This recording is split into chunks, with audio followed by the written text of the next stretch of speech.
स्वागत है आप सभी का एक बार फिर से नेक्स्ट जन नर्सिंग क्लासेस में। आज हम फंडामेंटल के एक इंपॉर्टेंट टॉपिक के बारे में डिस्कस करेंगे जिसको नर्सिंग प्रोसेस कहते हैं कि नर्सिंग प्रोसेस क्या होता है, उसका पर्पस क्या होता है, कितने प्रकार के स्टेप्स इसमें फॉलो किए जाते हैं और क्या होता है, ये स्टेप्स कैसे कैसे फॉलो किए जाते हैं उसके बारे में हम क्या करेंगे देखेंगे। तो आइए, क्या होता है नर्सिंग प्रोसेस। नर्सिंग प्रोसेस मतलब होता है नर्सिंग की एक प्रकार की प्रक्रिया होती है जो सिस्टमेटिक तरीके से और कंटिन्यूअस प्रोसेस होता है। कंटिन्यूअस प्रोसेस का मतलब जब एक पेशेंट क्या होता है, एडमिट होता है और जब तक वो ठीक होकर डिस्चार्ज नहीं हो जाता तब तक ये प्रक्रिया क्या होती है, चलती रहती है। उसको हम क्या बोलते हैं, नर्सिंग प्रोसेस बोलते हैं। नर्सिंग प्रोसेस की डेफिनेशन क्या होती है? Nursing process is a critical thinking process that professional nurse use to apply the best available evidence.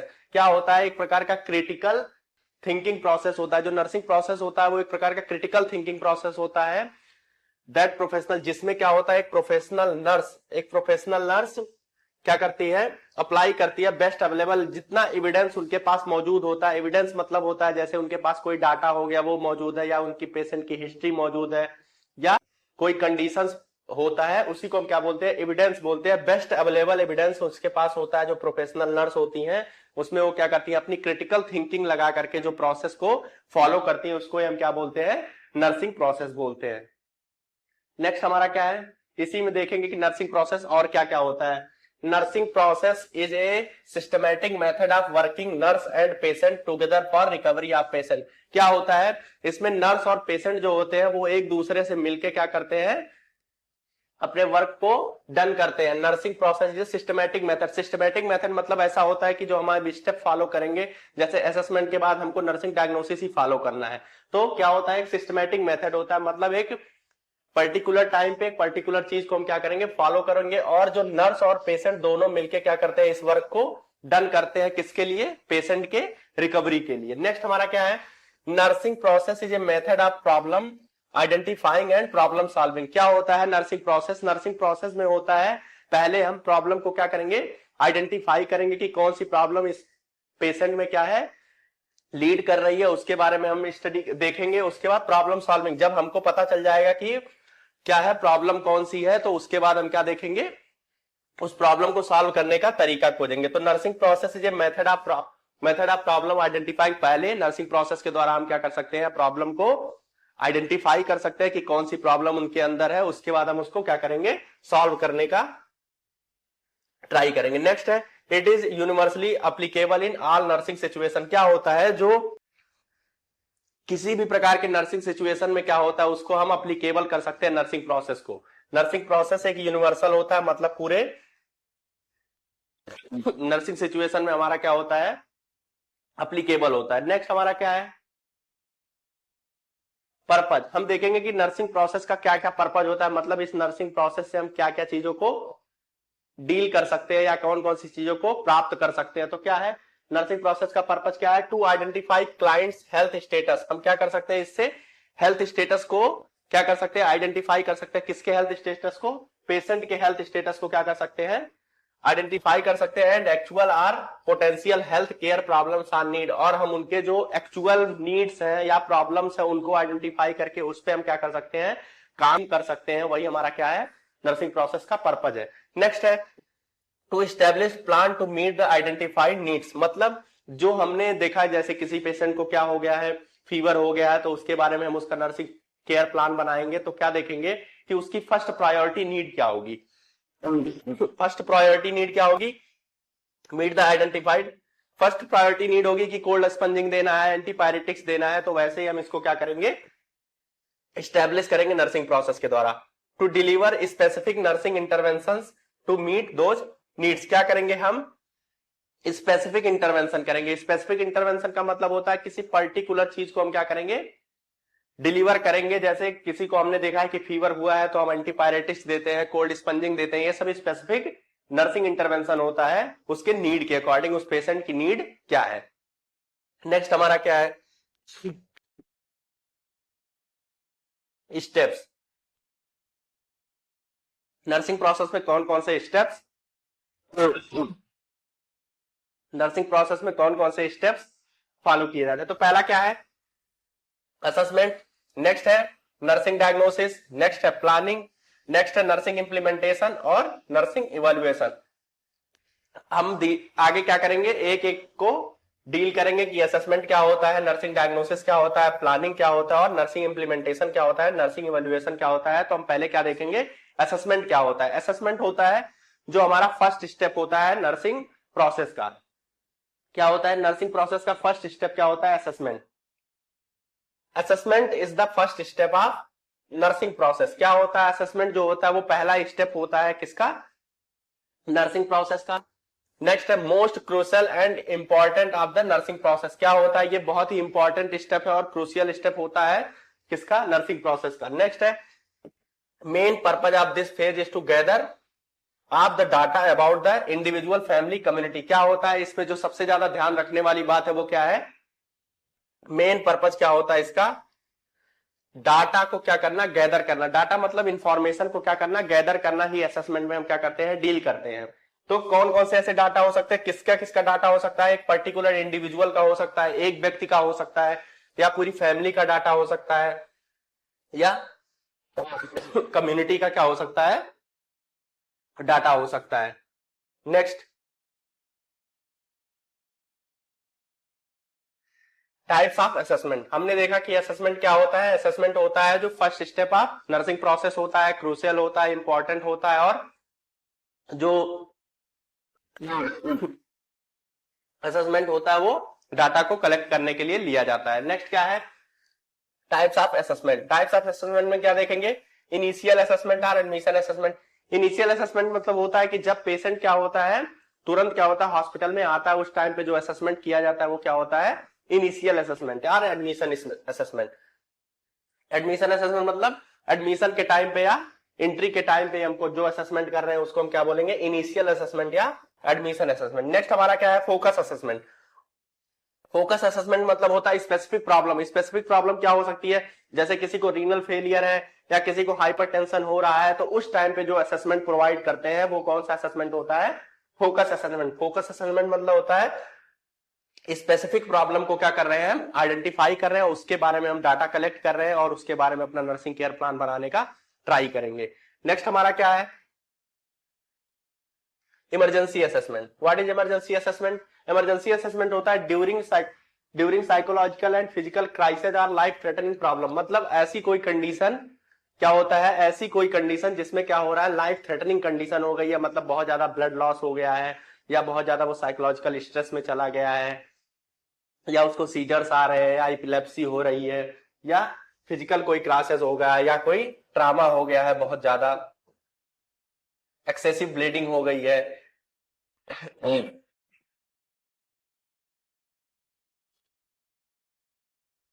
Excessive bleeding हो गई है, उस टाइम पे जो असेसमेंट प्रोवाइड किया जाता है वो क्या होता है, इमरजेंसी असेसमेंट।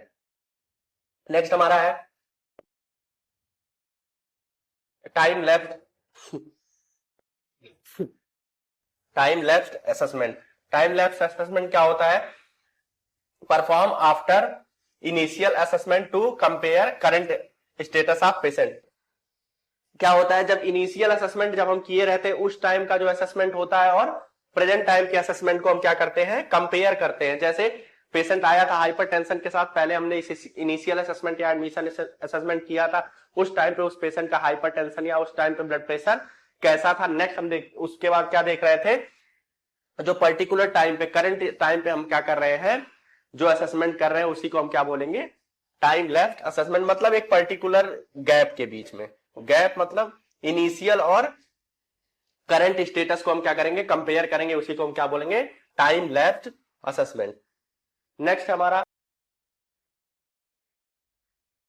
नेक्स्ट है type of data collection. Data collection का मतलब होता है जैसे हमको असेसमेंट किसी चीज का करना है तो हम कैसे कैसे किसी डाटा को या इंफॉर्मेशन को कलेक्ट कर सकते हैं। कैसे डाटा को कलेक्ट कर सकते हैं, सब्जेक्टिव डाटा, कितने प्रकार के डाटा होते हैं, कौन कौन से डाटा होते हैं वो हम देखेंगे। सब्जेक्टिव डाटा क्या होता है, data information provided by patient itself. क्या होता है, सब्जेक्टिव डाटा में जो पेशेंट होता है वो खुद क्या करता है, डाटा को प्रोवाइड करता है, पेशेंट इटसेल्फ।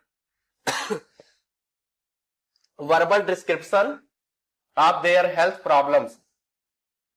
वर्बल डिस्क्रिप्शन करता है, मतलब इसमें हम किसी प्रकार की ऑब्जर्वेशन मेथड से नहीं कुछ करते, इसमें क्या करता है पेशेंट खुद से वर्बल डिस्क्रिप्शन देता है, खुद बोल के क्या करता है अपनी कंडीशंस को बताता है, अपनी हेल्थ प्रॉब्लम्स को एक्सप्लेन करता है। नेक्स्ट है आल्सो कॉल्ड सिम्टम्स, मतलब इस सब्जेक्टिव डाटा को क्या कहते हैं, सब्जेक्टिव डाटा को हम सिम्टम्स कहते हैं। सिम्टम्स ऐसे होते हैं जिनको हम क्या कर सकते हैं, सिर्फ उनके द्वारा बताया जाए तभी हम उसको आइडेंटिफाई कर सकते हैं। आर कोवर्ट डाटा, यहां पर ध्यान देने वाली बात है कि कोवर्ट डाटा कभी कभी पूछ लेता है कि कोवर्ट डाटा क्या होता है। कोवर्ट डाटा को ही सब्जेक्टिव डाटा बोला जाता है, या इसको हम क्या बोल सकते हैं, सिम्टम भी बोल सकते हैं। जैसे पेन हो गया, नोजिया हो गया, वोमिटिंग हो गया, एंजाइटी हो गया, विजुअल डिस्फंक्शन हो गया, मतलब जिनको हम देख के नहीं पता कर सकते। क्या किसी को देख के पता कर सकते हैं कितना ज्यादा पेन है, या किसी को हम ये नहीं कह सकते कि इनको वोमिटिंग होने वाली है या इनको एंजाइटी है। वो पेशेंट जब हमको क्या करेगा, बताएगा अपनी प्रॉब्लम्स को, तभी हम उसको क्या कर सकते हैं, आइडेंटिफाई कर सकते हैं। या किसी प्रकार का विजुअल डिस्फंक्शन है, हम ऐसे देख के तो पता नहीं कर सकते कि उनकी आंख में प्रॉब्लम है या ऑडिटरी कुछ प्रॉब्लम है। नेक्स्ट क्या है हमारा ऑब्जेक्टिव डाटा। ऑब्जेक्टिव डाटा क्या होता है, मेजरेबल। ऑब्जेक्टिव डाटा क्या होता है, मेजरेबल होता है। मेजरेबल या ऑब्जर्वेबल डाटा होता है। मेजरेबल मतलब उसको हम क्या कर सकते हैं, माप सकते हैं, या किसी चीज से हम क्या कर सकते हैं, मेजर कर सकते हैं। या ऑब्जर्वेबल डाटा मतलब हम खुद से क्या कर सकते हैं, उसको ऑब्जर्व कर सकते हैं। हेल्थ केयर प्रोवाइडर जो होता है उसको क्या कर सकता है, ऑब्जर्व कर सकता है। Obtained by the health care worker during the physical examination, जब हेल्थ केयर वर्कर क्या करेगा, फिजिकल एग्जामिनेशन करेगा, उस टाइम पे क्या कर सकता है, उसको मेजर कर सकता है या आइडेंटिफाई कर सकता है। नेक्स्ट है आल्सो कॉल्ड साइन और ओवर्ट डाटा। उसको हमने क्या देखा था, सब्जेक्टिव डाटा को कोवर्ट डाटा या सिम्टम। तो हम ऑब्जेक्टिव डाटा को क्या कह रहे हैं, साइन या ओवर्ट डाटा। ओवर्ट डाटा मतलब होता है जिनको हम क्या कर सके, ऑब्जर्व कर सके या मेजरेबल कर सके। तो उसमें कौन कौन से एग्जाम्पल हो सकते हैं, टेम्परेचर हो सकता है, स्किन कलर हो सकता है, हाइपरटेंशन हो सकता है। कहने का मतलब है टेम्परेचर को हम थर्मामीटर से क्या कर सकते हैं, मेजर कर सकते हैं।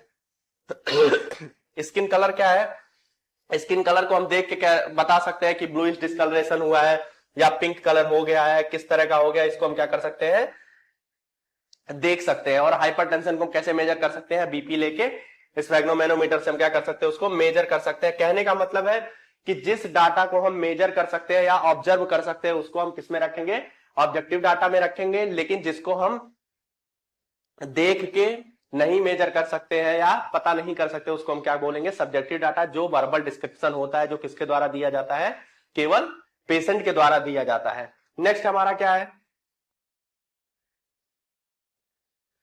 Source of data. Source of data मतलब होता है कि कहां कहां से हम सोर्स कर सकते हैं, सोर्स कौन कौन से ऐसे स्रोत हैं जिनसे हम डाटा को कलेक्ट कर सकते हैं। तो क्या होता है, पहला प्राइमरी सोर्स। पहला क्या है, प्राइमरी सोर्स। प्राइमरी सोर्स कौन होता है, यहां से क्वेश्चन पूछा जा सकता है कि प्राइमरी सोर्स कौन होता है डाटा कलेक्शन में। पेशेंट इटसेल्फ, मतलब पेशेंट खुद होता है, किसके लिए, प्राइमरी सोर्स होता है जो खुद के प्रॉब्लम्स को क्या करता है, बताता है। नेक्स्ट है सेकेंडरी सोर्स। सेकेंडरी सोर्स कौन हो सकता है, पेशेंट इटसेल्फ भी हो सकता है, या पेशेंट रिलेटिव्स हो सकते हैं, या पेशेंट का मेडिकल हिस्ट्री हो सकता है, या मेडिकल रिकॉर्ड हो सकता है। कहने का मतलब है जो सेकेंडरी सोर्स होता है उसमें भी पेशेंट हो सकता है, लेकिन प्राइमरी सोर्स में केवल कौन होता है, पेशेंट इटसेल्फ होता है। और इसमें क्या होता है, सेकेंडरी सोर्स में पेशेंट खुद हो सकता है, या पेशेंट के रिलेटिव्स हो सकते हैं, या पेशेंट का पुराना मेडिकल हिस्ट्री हो गया, या कोई रिकॉर्ड है, या कोई लिटरेचर है, या कोई जर्नल्स है, जिनमें हम क्या कर सकते हैं, उसको डाटा को कलेक्ट कर सकते हैं, सोर्स ऑफ डाटा। नेक्स्ट है एक इंपॉर्टेंट चीज हम क्या ध्यान देंगे, फॉर चाइल्ड, मतलब बच्चों में और अनकॉन्शियस पेशेंट में जो सेकेंडरी सोर्स होता है वो इंपॉर्टेंट होता है। क्योंकि बच्चा तो क्या नहीं कर पाएगा, अपनी आइडेंटिफाई तो नहीं कर पाएगा, उसको प्रॉब्लम अपनी बता नहीं पाएगा कि पेट दर्द कर रहा है या सिर दर्द कर रहा है। तो उसमें रिलेटिव्स का या जो फैमिली मेंबर होते हैं उनका काम पड़ता है। और अनकॉन्शियस पेशेंट कौन होता है, जिनके पास, जिनका जो होश है वो नहीं है, उनको क्या करते हैं, अनकॉन्शियस पेशेंट कहते हैं। तो अनकॉन्शियस पेशेंट भी अपनी किसको, अपनी हिस्ट्री को या अपने प्रॉब्लम्स को क्या नहीं कर पाएगा, बता नहीं पाएगा। तो उसमें जो सेकेंडरी सोर्स होता है, जो सेकेंडरी सोर्स में कौन कौन होते हैं, पेशेंट रिलेटिव्स होते हैं। नेक्स्ट है मेडिकल हिस्ट्री हो सकता है, या कोई जनरल हो सकता है, या कोई लिटरेचर हो सकता है जिसमें हम देख के क्या कर सके, उसकी हिस्ट्री का पता लगा सके। ठीक, नेक्स्ट हमारा क्या है, जो डाटा कलेक्शन, मतलब हमने देख लिया कि कौन कौन से टाइप्स होते हैं डाटा के, कौन कौन से सोर्स होते हैं डाटा के। नेक्स्ट हम देखेंगे किस किस तरीके से हम क्या कर सकते हैं, डाटा को कलेक्ट कर सकते हैं, डाटा कलेक्शन कैसे कैसे कर सकते हैं। स्किल और टेक्निक, मतलब कौन कौन से ऐसे स्किल हैं या ऐसे कौन कौन सी तकनीक है जिनके द्वारा हम क्या कर सकते हैं, डाटा को कलेक्ट कर सकते हैं। तो क्या है, ऑब्जर्वेशन। पहला क्या है, ऑब्जर्वेशन। ऑब्जर्वेशन मतलब हम किसी चीज को क्या कर रहे हैं, देख के पता कर रहे हैं कि कौन कौन सी प्रॉब्लम हो सकती है। नेक्स्ट हमारा इंटरव्यू। इंटरव्यू क्या होता है, हम उनसे क्वेश्चन आंसर कर लेते हैं, क्वेश्चन आंसर करके कि आपको क्या प्रॉब्लम है तो वो आंसर दे देते हैं। नेक्स्ट हमारा है फिजिकल एग्जामिनेशन। हमने खुद से क्या किया, फिजिकल एग्जामिनेशन कर लिया, जैसे पल्पेट कर लिया, स्कल्टेट कर लिया, परकसन कर लिया, ये सब क्या कर सकते हैं हम इसमें फिजिकल एग्जामिनेशन में कर सकते हैं। नेक्स्ट हमारा क्या है, तो हम देखेंगे कि इंटरव्यू क्या होता है। इंटरव्यू होता है best technique for data collection, क्योंकि इसमें क्या होता है कि जो पेशेंट होता है और हेल्थ केयर वर्कर होता है वो डायरेक्ट क्या होता है, क्वेश्चनिंग आंसरिंग होती है कि क्या क्या प्रॉब्लम आपको है। तो उसको हम देखेंगे, हम इसको उठाएंगे इंटरव्यू को, और इंटरव्यू के बारे में हम क्या करेंगे, स्टडी करेंगे कि कैसे कैसे हम इंटरव्यू को परफॉर्म करते हैं किसी पेशेंट के साथ। तो क्या है interview, interview and their stages. क्या क्या क्या होता है इंटरव्यू और उसके कौन कौन से स्टेजेस होते हैं। तो क्या है, पहला प्रिपेटरी फेज। प्रिपेटरी फेज का मतलब होता है हम जो प्रॉब्लम है उसको क्या कर रहे हैं, आइडेंटिफाई करने के लिए सारे प्रिपरेशन कर ले रहे हैं। प्रिपरेशन कौन कौन से प्रिपरेशन ऐसे हो सकते हैं, जब हम किसी चीज को क्या करने चलते हैं, प्रॉब्लम को आइडेंटिफाई करने जाते हैं, तो कौन कौन से ऐसे इक्विपमेंट होते हैं या ऐसे कौन कौन सी तरीके हो सकते हैं जिनको हम क्या करेंगे, पहले से प्रिपेयर रखेंगे। पेशेंट आ रहा है तो उसको किसी भी प्रकार की दिक्कत ना हो। तो क्या होता है, वेंटिलेटेड रूम। वेंटिलेटेड रूम मतलब होता है कि क्या हो सके, सफोकेशन ना हो सके, जिससे पेशेंट क्या करे, अनकंफर्टेबल फील ना करे। क्वाइटनेस होना चाहिए। क्वाइटनेस मतलब शांत माहौल होना चाहिए। नेक्स्ट है फिजिकल अरेंजमेंट। फिजिकल अरेंजमेंट मतलब सारे इक्विपमेंट हमारे पास प्रेजेंट होने चाहिए। हम कौन कौन से ऐसे प्रोसीजर फॉलो करने जाएंगे, नॉर्मल जैसे टेम्परेचर लेना है तो थर्मामीटर मेरे पास होना चाहिए। नेक्स्ट हमारा पल्स ऑक्सीमीटर होना चाहिए, स्फेग्नोमेनोमीटर होना चाहिए। ये सब हमारे पास फिजिकल अरेंजमेंट होने चाहिए, जो नॉर्मल फिजिकल एग्जामिनेशन के लिए हम क्या करें, यूज करते हैं, वो सारे अरेंजमेंट हमारे पास होने चाहिए। नेक्स्ट हमारा है ओरिएंटेशन फेज। ओरिएंटेशन और इंट्रोडक्टरी फेज। इंट्रोडक्शन और ओरिएंटेशन फेज क्या होता है, इसमें जो पेशेंट होता है वो खुद को क्या करता है, इंट्रोड्यूस करता है, और हेल्थ केयर वर्कर क्या करता है, अपने आप को इंट्रोड्यूस करता है और प्रोसीजर को क्या करेगा, एक्सप्लेन करेगा कि हम आपके साथ ये प्रोसीजर करने जा रहे हैं, हम आपसे ऐसे ऐसे क्वेश्चंस पूछने जा रहे हैं। तो उसका क्या करेंगे हम ओरिएंटेशन फेज में ही क्या कर देंगे, बता देंगे, उसके प्रॉब्लम्स को क्या करेंगे, बताएंगे कि कौन कौन सा ऐसा प्रोसीजर हम आपके साथ फॉलो करेंगे, कौन कौन सा फिजिकल एग्जामिनेशन हम आपको देंगे। नेक्स्ट हमारा क्या है, वर्किंग फेज। वर्किंग फेज क्या होता है, वर्किंग फेज मतलब हम अपने काम को क्या कर रहे हैं, मतलब हम उनसे क्वेश्चंस पूछ रहे हैं, वो आंसर दे रहे हैं, लेकिन वो क्वेश्चन आंसर कैसा होना चाहिए, ओपन एंडेड क्वेश्चन होना चाहिए। मतलब अगर हम पूछ रहे हैं तो हम सुनेंगे भी कि उनकी प्रॉब्लम्स को उनके खुद के वर्ड्स में, मतलब हम उनको पूरी तरीके से फ्री कर देंगे कि आप अपने तरीके से क्या कर सकते हैं, आंसर कर सकते हैं। अगर मैंने किसी पर्टिकुलर प्रॉब्लम के बारे में पूछा कि प्रॉब्लम में, वो अपने ऑन वर्ड में बताएंगे। ऑन वर्ड मतलब खुद के वर्ड्स में बताएंगे, अपने खुद के प्रॉब्लम्स को क्या करेंगे, एक्सप्लेन करेंगे। उसको क्या बोलते हैं, वर्किंग फेज बोलते हैं। Always ask open ended question to describe their problem in their own words. मतलब खुद के वर्ड्स में क्या करना है, उनको एक्सप्लेन करना है, ऐसे क्वेश्चंस पूछेंगे। और हम अगर वो उत्तर दे रहा है या आंसर दे रहा है तो क्या करेंगे, हम उनको और बढ़ावा देंगे कि अपनी चीजों को क्या करें, वो एक्सप्लेन कर सके। उसमें हम क्या कर सकते हैं, ऑल राइट बोल सकते हैं, हाँ आप सही कह रहे हैं, अच्छा ऐसा हुआ था, या फिर और बताइए अपने बारे में। इन सब चीजों को हम क्या कर सकते हैं, इंट्रोड्यूस कर सकते हैं, अपनी चीजों में ऐड कर सकते हैं, जिससे वो क्या कर सके, अपनी चीजों को और एक्सप्लेन कर सके, अपने लैंग्वेज में और एक्सप्लेन कर सके। नेक्स्ट हमारा क्या है, टर्मिनेशन फेज। टर्मिनेशन फेज क्या होता है, मतलब अब हमने क्या कर लिया है, डाटा को कलेक्ट कर लिया, अब हमको क्या करना है, इस इंट्रोडक्टरी या इंटरव्यू को हमको क्या करना है, एंड करना है या खत्म करना है। तो हम क्या करेंगे, टर्मिनेट द प्रोसेस स्लोली। क्या करेंगे, हम धीरे धीरे क्या करेंगे, टर्मिनेशन फेज को परफॉर्म करेंगे। ऐसा नहीं है कि अचानक हम कह देंगे चलिए ठीक है आपका इंटरव्यू खत्म, आप अब चलिए, ऐसा नहीं करना है। धीरे धीरे क्या करना है, प्रोसेस को खत्म करना है। उसके बाद and abrupt with warm thanks, और क्या करना है, उनको थैंक्स बोलना है, जिससे वो अपनी प्रॉब्लम्स को अगेन क्या कर सके, बता सके, अगर हमको जरूरत पड़े। हमको वार्म थैंक्स बोलना है व्हेन द पेशेंट सेटिस्फाई, और जब पेशेंट सेटिस्फाई हो जाए उसको क्या करना है, जाने के लिए बोलना है। नेक्स्ट हमारा क्या काम होगा, नेक्स्ट हमारा काम होगा वैलिडेशन ऑर्गेनाइजेशन ऑफ डाटा। हम उसको क्या करेंगे, जो पेशेंट ने क्या किया है, हमको हिस्ट्री दी है या प्रॉब्लम्स को एक्सप्लेन किया, उसको हम क्या करेंगे, वैलिडेट करेंगे। वैलिडेट करने का मतलब है उसको क्रॉस चेक करेंगे और उसको ऑर्गेनाइज करके हम क्या करेंगे, रख देंगे। उसको ऑर्गेनाइज करके पर्टिकुलर हिस्ट्री में क्या करेंगे, उसको हम रख देंगे। ये हमारा क्या था, नर्सिंग प्रोसेस का एक स्टेप, जो हम क्या कह रहे हैं, असेसमेंट। हमारा असेसमेंट क्या हुआ है, कंप्लीट हुआ है। नेक्स्ट हम क्या देखेंगे, नर्सिंग डायग्नोसिस। उसके बाद हम प्लानिंग देखेंगे नेक्स्ट क्लास में। तब तक के लिए थैंक यू वेरी मच।